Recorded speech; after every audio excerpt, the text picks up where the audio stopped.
বাড়ির বাইরে তার মানেটা কি বলো? আসলে মা, যে আমরা তোমাকে তীর্থে পাঠিয়েছি তাই জন্য বাকি সবাই আমাদের বাড়ি থেকে বার করে দিয়েছে।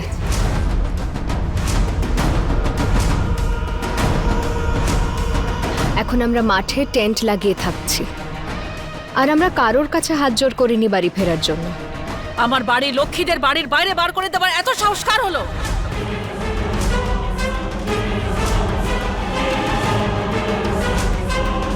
আমরা সবাই বার করে দিয়েছি।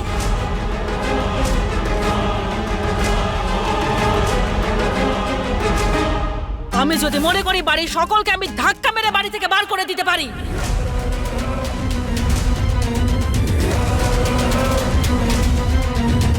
দুর্গা দেবী সেন আমি। আমার ভালো ব্যবহারকে আমার দুর্বলতা ভাবার সাহস করো না। আমার মধ্যে এখনো সেই আগুনটা আছে যা দিয়ে আমি সকলকে ভস্ম করে দিতে পারি। এই কথাটা সব সময় মনে রেখো।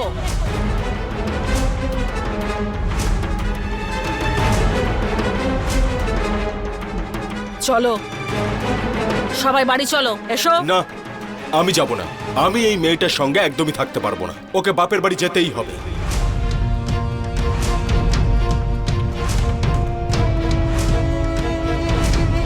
তুই ওকে যেখানে পাঠাতে চাস পাঠিয়ে দিতে পারিস, কিন্তু এখন ও আমার সঙ্গে যাবে। আর ওই বাড়িটা আমার, ও আমার সঙ্গে আমার বাড়িতে যাবে। আর এই কথাটা যদি তোর সমস্যা হয় তাহলে তুই বাড়ি ছেড়ে যেতে পারিস এক্ষুনি। আমার বাড়ির দরজা তোর জন্য খোলা আছে। বড় মামি, গলা নামিয়ে কথা বল পল্টু।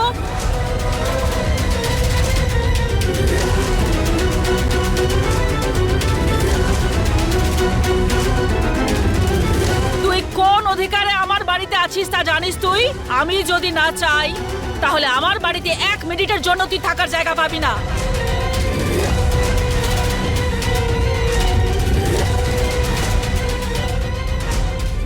এবার প্রাইজ ডিস্ট্রিবিউশন সেরিমনি শুরু হতে চলেছে।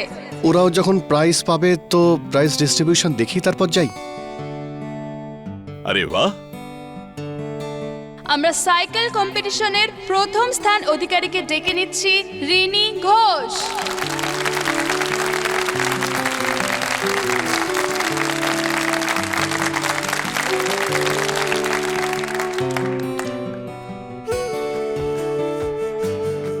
দ্বিতীয় স্থান অধিকারী মিতালি সেন।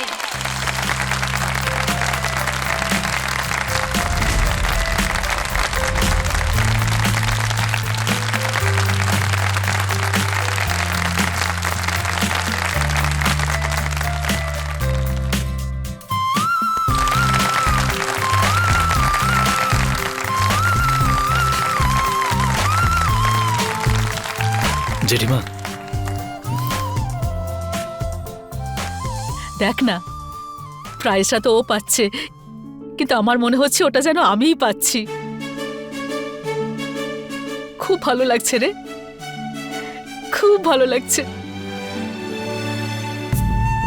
খুব গুণবতী আমার বৌমারা। আমার খুব ক্ষতি হলো জানিস। ও সাইকেল চালাচ্ছে আমি দেখতেই পেলাম না। জানি না কেমন করে সাইকেল চালালো ও। অনেক গুণ আছে আমার বৌমার। জেঠিমা, কোনো ব্যাপার না। এবার নেক্সট টাইম যখন হবে তখন তুমি দেখে নিও। এবার যখন এরা শুরু করে দিয়েছে এরা আর থামবে না।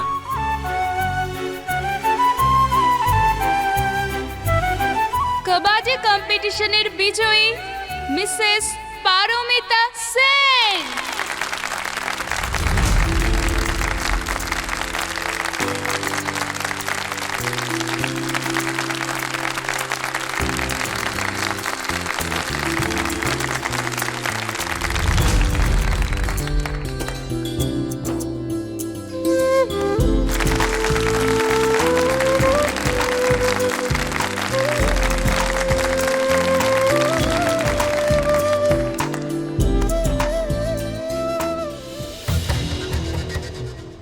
আমার সব কটা বৌমা খুব গুণবতী, কিন্তু তাদের এই গুণগুলো আমি সবসময় গোপন রেখেছি।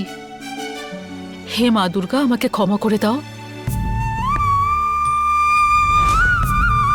যে বৌমারা কখনো ভাবতেই পারেনি তারা বাড়ির বাইরে বেরিয়ে নিজেদের প্রতিভা প্রদর্শন করতে পারবে, আর আজ যখন তারা নিজেদের প্রতিভা আমাদের সামনে তুলে ধরেছে তখন তাদের সাথে সাথে আমরাও ভীষণ খুশি হয়েছি। আমাদের অডিয়েন্সরাও ভীষণ আনন্দ পেয়েছে। এই জন্য আমাদের ক্লাবের সেক্রেটারি স্যার ওনার জন্য স্পেশাল প্রাইজ রেখেছেন।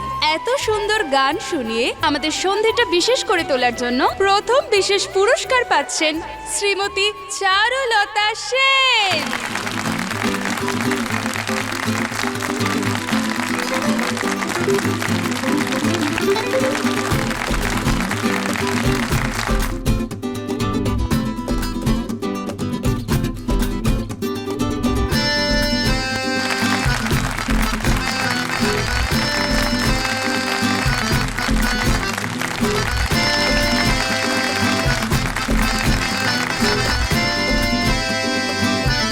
এবার ডান্সের জন্য স্পেশাল পুরস্কার দেওয়া হবে মিসেস অহনা সেনকে। बांट सके खुशियाँ सबको, बस इतनी है आरज़ू, बड़े घर की छोटी बहू, बड़े घर की छोटी बहू, बड़े घर की छोटी बहू, बड़े घर की छोटी बहू।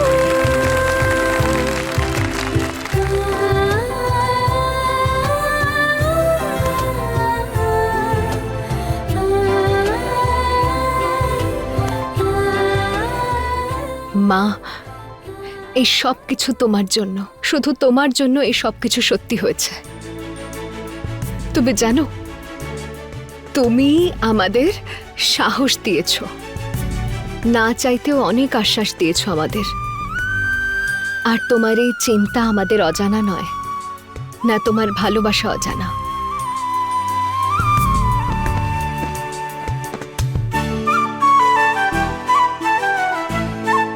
চলো, অনেক হয়েছে। আমার বাড়ির বউরা রাস্তায় থাকবে না, না না, চলো।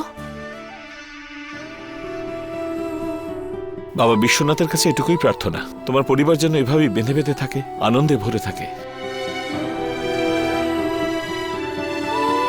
আচ্ছা, আমি এখন আসি, পরে দেখা হবে।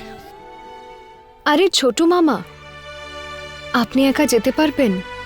বরঞ্চ একটু চা খেয়ে যান, আমি আপনাকে বাসে তুলে দেব। ওহো ছোট বৌমা, এত চিন্তা করো না, আমি গাড়ি ডেকে নেব। আর তুমি এইভাবে কেন বলছো? আমি কিন্তু এখনো বুড়ো হয়ে যাইনি। এবার আমি আসি, সময় মতো তোমরাও এসো। হ্যাঁ।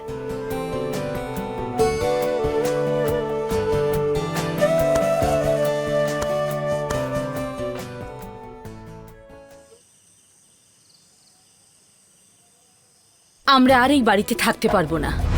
তুমি যদি প্রতিদিন আমাদের এইভাবে অপমান করতে থাকো তাহলে আমাদের এই বাড়িতে থাকার কোনো মানেই হয় না।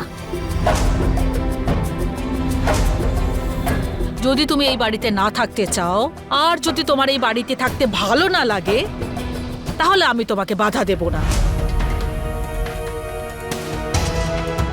আমিও এই বাড়ি ছেড়ে চলে যাব। ঘুরিয়ে ফিরিয়ে তুমি তো এই কথাই বলতে চাইছো। আর আমি কাউকে তো বেঁধে রাখতে পারি না ঠাকুরপো। তোমাদের দাদা তোমাদের এই বাড়িতে এনে রেখেছিলেন, তখনও আমার কোনো আপত্তি ছিল না। আর যদি কেউ এই বাড়ি ছেড়ে চলে যেতে চায় তাহলেও আমার কোনো আপত্তি নেই। আর তাছাড়া ঠাকুরজি, তোমার বিয়ে তো এই বাড়িতে খুব ধুমধাম করে হয়েছিল। যখন তোমার সঙ্গে অঘটনটা ঘটলো, তোমাকে আর তোমার ছেলেকে এই বাড়িতে থাকার অনুমতিও আমি দিয়েছিলাম।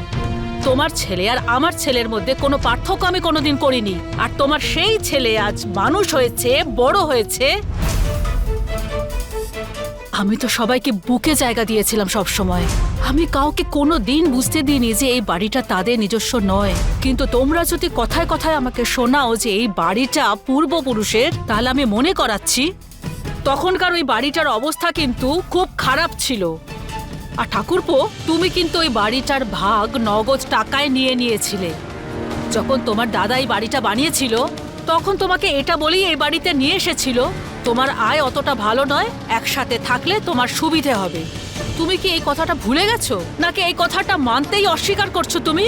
দেখো বৌদি, তুমি এখন যে কথাগুলো বললে না, সেগুলো 100% সত্যি।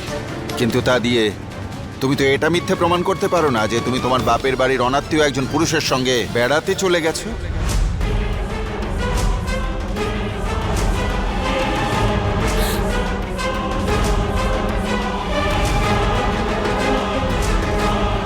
তুমি একবারও কি ভেবে দেখেছো যে পাড়ার সবাই যদি এ কথা জানতে পারে কতটা বদনাম হবে, আমাদের সম্মান ধুলোয় মিশে যাবে? তুমি কি বলতে চাইছো?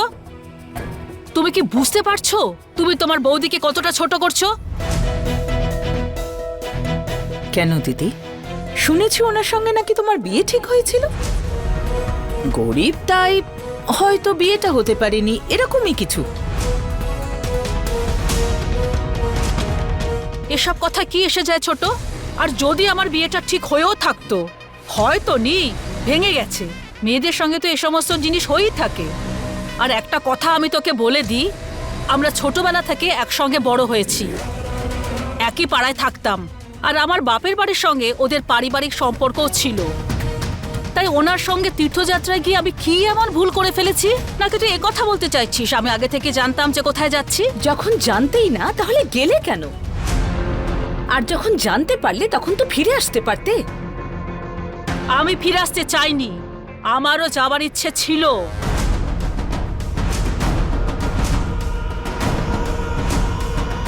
কেউ আমাকে আজ অব্দি কোথাও নিয়ে যায়নি, এমনকি এই ঘর সংসারের দায়িত্ব থেকে বেরোতে পারিনি।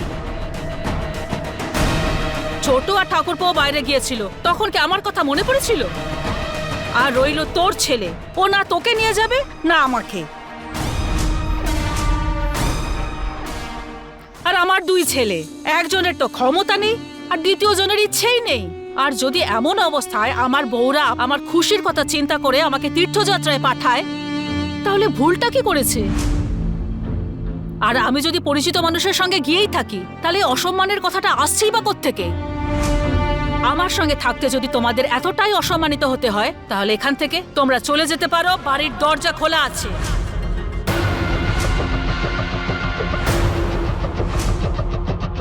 বড় মামি, একটা কথা বলবো, কিছু মনে করো না। ছোট মুখে বড় কথা হবে, কিন্তু মানছি যে আমরা সকলে এই বাড়ি ছেড়ে চলে যাব। তাহলে তুমি কি তোমার বাপের বাড়ির সেই স্পেশাল বন্ধুকে এই বাড়ির নতুন অতিথি বানাবে? মুখ সামলে কথা বল বলতো, নইলে এক চড়ে তোর মুখ ফাটিয়ে দেবো, বুঝতে পারলি?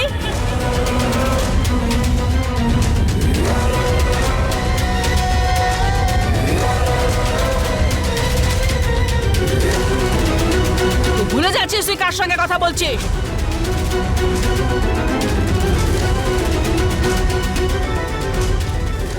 আরে মামি, আমি এমন কি ভুল বললাম তুমি এত রেগে গেলে যে? হ্যাঁ, আমার মনে কিন্তু কোনো পাপ নেই। আমি তো শুধু জিজ্ঞেস করছিলাম। আমি তো এও শুনেছি ওই ভদ্রলোকের স্ত্রী নাকি মারা গেছেন। তাহলে ওনার তো এমনিতেও এই বাড়িতে থাকতে বোধহয় কোনো সমস্যা হবে না। যদি আমার কোনোদিন মনে হয় যে ওনাকে এ বাড়িতে রাখা উচিত, আমি নিশ্চয়ই আনবো। আর একটা কথা কান খুলে শুনে রাখো সবাই, কারোর কোনো ক্ষমতা নেই আমাকে আটকে রাখার। কিন্তু এটার কোনো প্রয়োজন নেই, কারণ ওনার নিজেরই বাড়ি আছে। আর এখানে এসে উনি থাকবেনই বা কেন? আর যদি উনি এ বাড়িতে এসে থাকেনও, তাহলে ওটা আমাদের সৌভাগ্য হবে যে এত বড় জ্ঞানী মানুষ এই বাড়িতে আছে।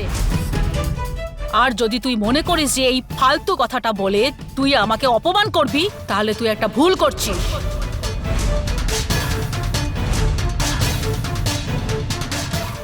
মা, আমি তো এটাই বুঝতে পারছি না যে এটা তোমার তো নিজের বাড়ি, তাহলে তোমায় এত প্রশ্নের উত্তর কেন দিতে হচ্ছে?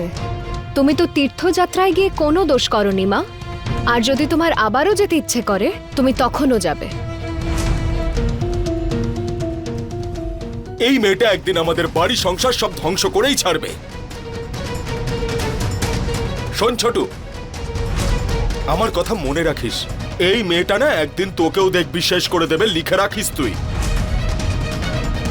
তুই আবার আমাকে কথা শোনাচ্ছিস পল্টুদা? তোর সমস্যাটা কি বলতো? আমি তোকে বলেছিলাম না, এই বাড়িতে আমার মায়ের সিদ্ধান্তই শেষ সিদ্ধান্ত। আর আমি আমার মায়ের সিদ্ধান্তের বিরুদ্ধাচরণ করব না। আমার মা যদি অহনাকে সাপোর্ট করে তাহলে আমি কি বলতে পারি?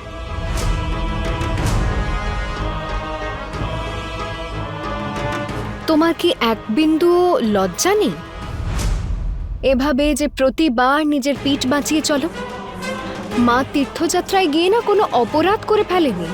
আর তোমরা কেউ কোনোদিনও মাকে বাইরে ঘুরতে নিয়ে গেছো? ভেবেছো একবারও যাওয়ার কথা? কখনো মায়ের ইচ্ছেটাও জানার চেষ্টা করনি তোমরা। আর এই কথাটা মা আমাকে নিজে থেকে বলেনি, সে তো কোনোভাবে আমি এটা জানতে পেরেছি। তাই আমরা 4 বউ মিলে মায়ের যাওয়ার ব্যবস্থা করেছি। আর মা ফিরে আসার পরে একবারও বসতেও পারলো না, তোমরা সবাই মিলে অসম্মান করা শুরু করে দিলে। আর সবচেয়ে অবাক করা ব্যাপার তো এটাই যে মা না থাকাকালীন মায়েরই বাড়ির বৌমাদের তোমরা এই বাড়ি থেকে বার করে দিলে।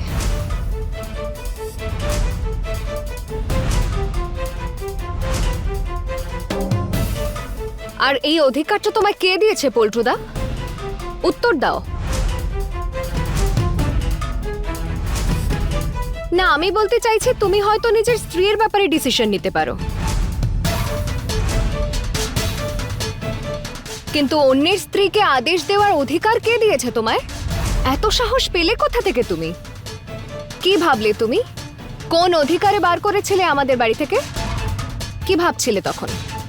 যে তুমি আমাদের বাড়ি থেকে বার করে দেবে আর আমরা চুপচাপ বাপের বাড়ি ফিরে যাব? শুনতে পাচ্ছিস তুই ছোট, ও আমাকে কি সব বাজে বাজে কথা বলছে? কিছু ভুল কি বললো ছোট বৌমা? আমাদের বাড়ির বউয়েরা সারা রাত রাস্তাতে কাটিয়েছে, এর জন্য দায়ী কারা? সারা রাত রাস্তায় থাকতে হয়েছে, আর সেই রাস্তাতেই কি না কি করে বেরিয়েছে ও, সেটা তো সবাই দেখেছে, তাই না? রাস্তাটাকেই নিজের বাড়ি বানিয়ে নিয়েছিল।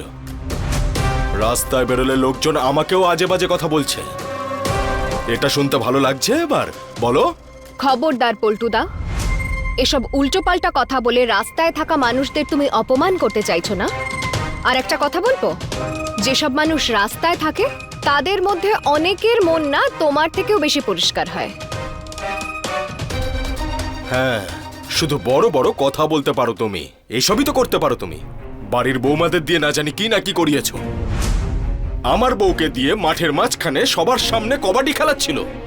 তুমি একটা কথা বলো, আমি কি একটা দুগ্ধপোষ্য শিশু যে অহনা আমাকে যা বলবে আমি তাই করব? আসলে তোমার কোনো ধারণাই নেই। তুমি জানো আমি বিয়ের আগে না কাবাডিতে স্টেট লেভেল চ্যাম্পিয়ন ছিলাম, শুনলে তুমি?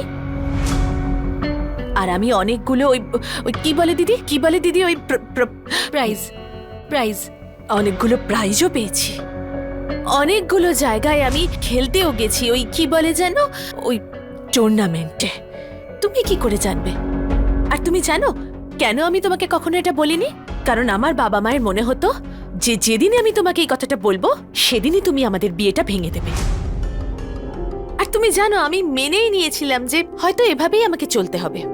আমি আপোষ করেই নিয়েছিলাম, কারণ আমি কি বলো জানো তুমি, বোকা না আমি, সরল আমি, বোকা নই আমি। তাই সবসময় আমাকে নিয়ে মজা করেছো, সব সময় খোঁটা দাও, সব সময় উল্টোপাল্টা কথা শোনাও সবার সামনে। কখনো সম্মান করেছো আমার? কখনো না। আমি আশা করেছিলাম তুমি সম্মান করবে, কিন্তু কখনো তুমি তা করনি। সব সময় চিৎকার করো, কখনো এর সামনে কখনো ওর সামনে। জানো এখন না আমার তোমার বকুনিতে কিছু যায় আসে না। আর এই যে লোক দেখানো তোমার অনুশাসন না, এসব এবার চুলোয় যাক।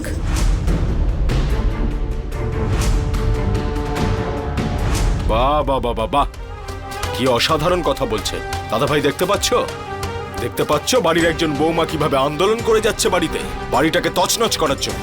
শুধুমাত্র একটা মেয়ে বাড়ির প্রত্যেকটা মেম্বারকে নিজের আঙুলের উপর নাচাচ্ছে বাদরের মতো।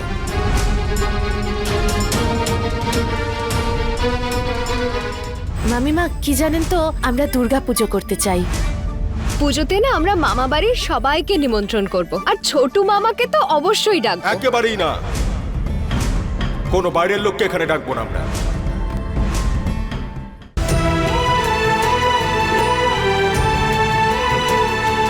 থাক পল্টু, তুই আর একটাও কথা বলিস না।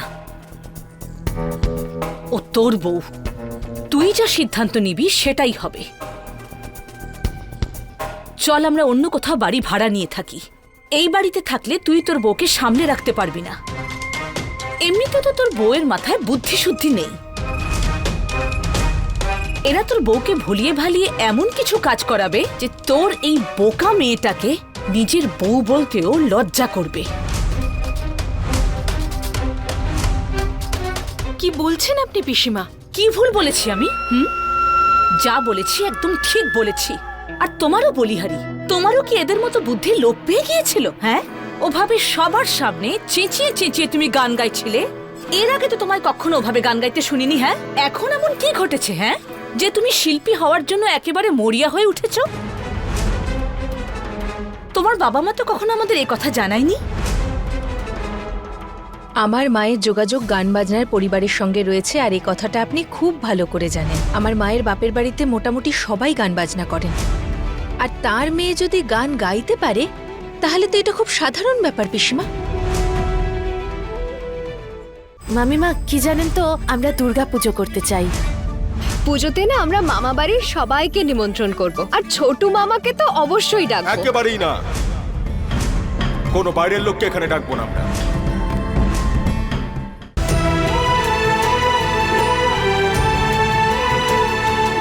এখন এই কথাটা যদি আপনি বুঝতে না পারেন তাহলে আপনার বোধ শক্তি কম, আমার এতে কোনো ভুল নেই।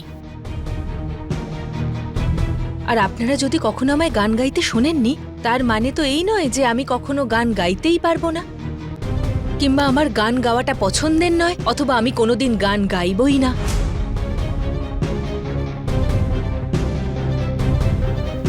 আর পাড়াতে সবাই আমাদের প্রশংসা করতে করতে ক্লান্ত হয়ে গেছে যে আমরা 4 জন বউ প্রাইজ জিতেছি।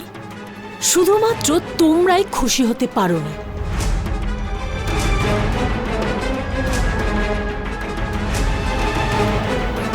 তখন থেকে শুরু করে এখনো তোমরা আমাদের বিরুদ্ধে বিষ ঢালছো।